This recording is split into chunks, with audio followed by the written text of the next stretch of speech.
Hello world! I'm sorry is a statement. I don't do it again is a promise. How do I make it up to you is a responsibility.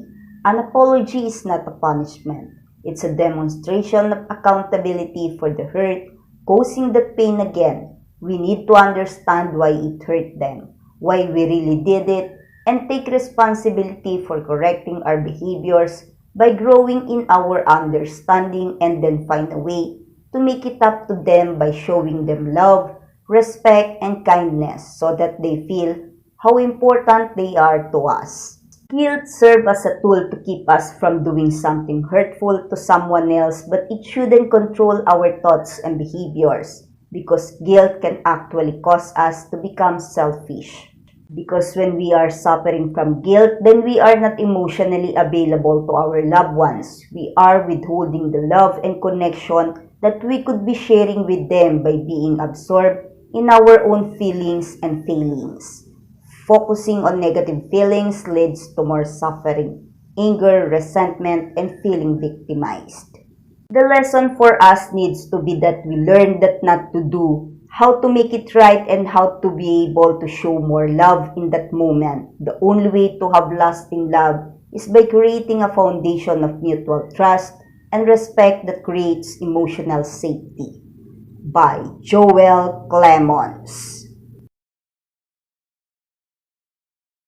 On Anna's story with the caption, "It is only heavy because you are deciding over and over again to carry it. Embrace change, loosen up your sense of identity, let yourself walk on a new path. You don't have to ignore or erase the past. You just have to wholeheartedly embrace the present and move on." Wow, Anna, your baby car is always perfect. Workout time of Anna as she captioned it with, "I really don't like this exercise. It's a killer, but it's worth the effort for beautiful results." Proszę bardzo, moje ulubione, niewinne ćwiczenia.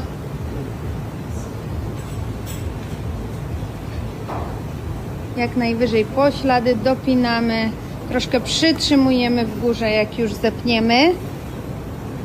To jest bardzo trudne.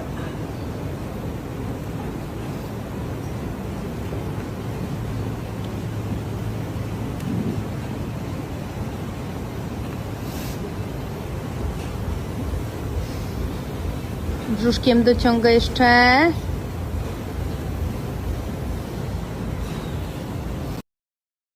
In this exercise, Anna telling us that I did this exercise for the first time. It's very difficult, for me at least. Biodra do przodu, jeszcze nie puszczaj brzuszka. Wydech, koci grzbiet. I teraz jako pierwsze idą biodra. Tak jest, na końcu ramiona i nie zadzieraj głowy. Wydech, 2. Tak jest.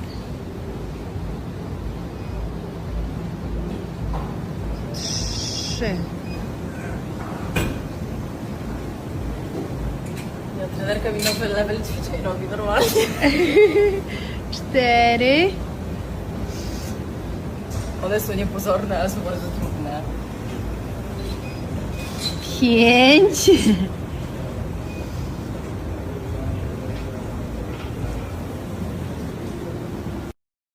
On the post of Anna, she captioned it saying, "In the end of the day, you're the only one you have, the one who listens, the one who knows how and why, the one who is always there no matter what, and the one who will sit with you to ask, how do you really feel? Only you are there for yourself. No other person, no matter how close you are, is coming to comfort you the way you want to be comforted." Understand how important it is to find your own self, be your own comfort person, best friend, healer, and be all you want other people to be for you. Ama. Banana workout, it emphasis on the lower lats today. Started with hip thrust on the Smith machine, and here is a workout for glutes and quadriceps that is stepping on the bench.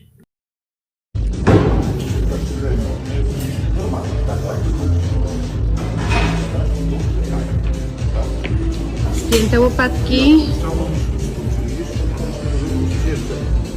Tu pracuje pośladek nogi postawnej. Schodząc w dół go rozciągamy i teraz inicjujemy ruch z dołu pośladka, prostując się, dając biodro do przodu, a kolana na końcu nie doprostowujemy, aby nie napinać zbyt mocno czworogłowego, czyli przodu. In here, back thigh workout, knees bending with dumbbell. A teraz antagonistycznie, dwugłowe, napięty brzuch, złączone kolana, ściskamy mocno kolana i stopy, w związku z czym taśma przywodząca też pracuje. Natomiast teraz najbardziej dwugłowy, czyli tył, uda.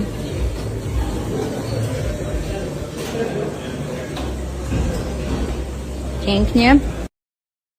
This time, Anna wanted to say that she squeezed a little today. Czy ty coś chciałaś powiedzieć? Że dzisiejszy trening jest bardzo mocny. Moja trenerka mi tak level up co trening podnosi. Am I right, guys? Simone had a nice body muscle in a perfect places.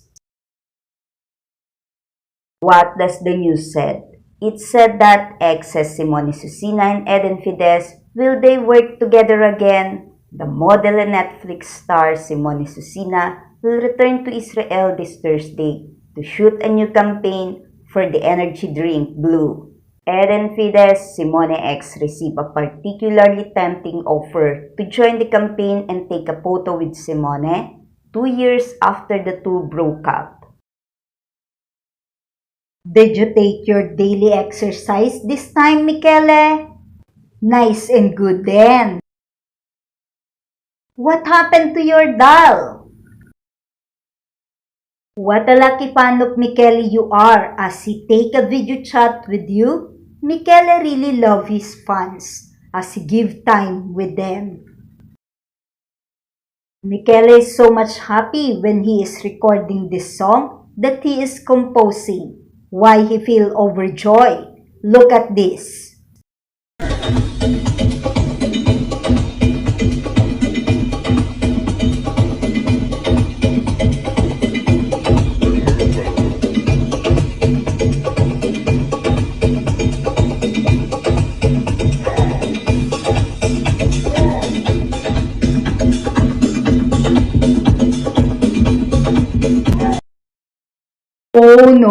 Oh no, but it really an oh yes. Michele and Brando are really look alike. On the Dolce & Gabbana devotion, A Tale of Love Women, into the street of Palermo, Michele and Maya star in the new devotion for men, Eau de Perfume campaign. On Michele's story, this is the Alliance art print. On this Michele story, this is Phil Hale Flinch comic cover art 2000. This painting was originally made for issue number 11, April 2000 of Flinch Comic, a short-lived horror comic published by Verrugo Comics. On this story post of Michele, it seems he is into loneliness, as he feels darkness, or he is just into alone, that he take to reminisce or to relax in his darkness mode.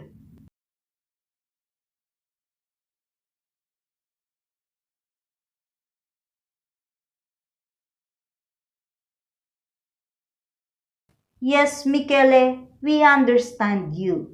That in your eyes, all of your emotions, what you feel is written in it.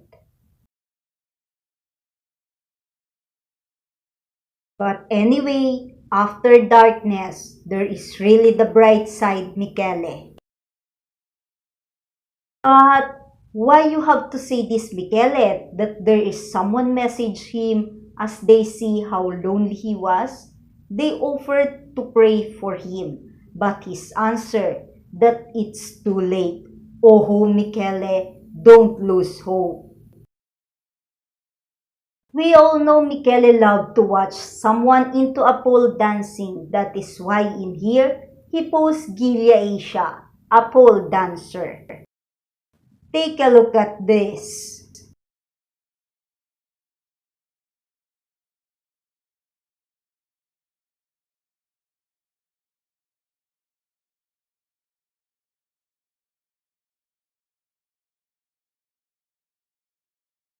Who in here wants to try a pole dancing?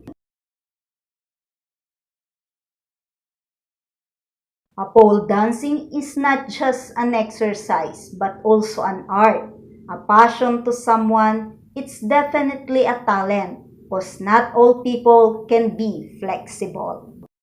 Let's all watch this.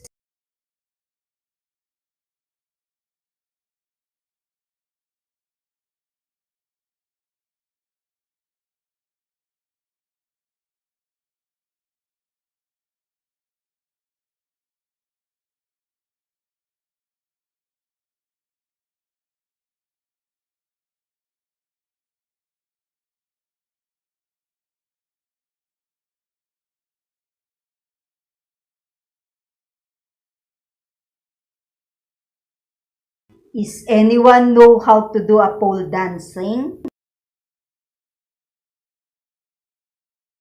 Thank you for watching my video today. Comment your reaction below. Don't forget to click the like button, share this video to others, and please subscribe on my channel. Day 55 of the 365 days of 2025. Message to all. Waiting for something that you really want can be excruciating. The problem is that we often focus so much on what we want or what we are missing out on that we fail to be prepared for a relationship when we finally have the opportunity to have what we wanted. Don't confuse love with the mating ritual because dating is about attraction, desire, and creating chemistry. Love is about commitment, trust, safety, respect, empathy, understanding, and devotion. It's like the difference between a hobby and a profession. A hobby is something that you enjoy doing. A profession is something that you are qualified for. A successful relationship depends on two very qualified people. If you really want to experience a loving, healthy, and successful relationship, don't wait for it. Be prepared for it by learning the skills needed to understand yourself and others, how to effectively and passionately communicate, how to show up and be emotionally supportive, how to cope and resolve conflict, and how to make someone else feel safe and loved in the way that they need. By Joel Clemons.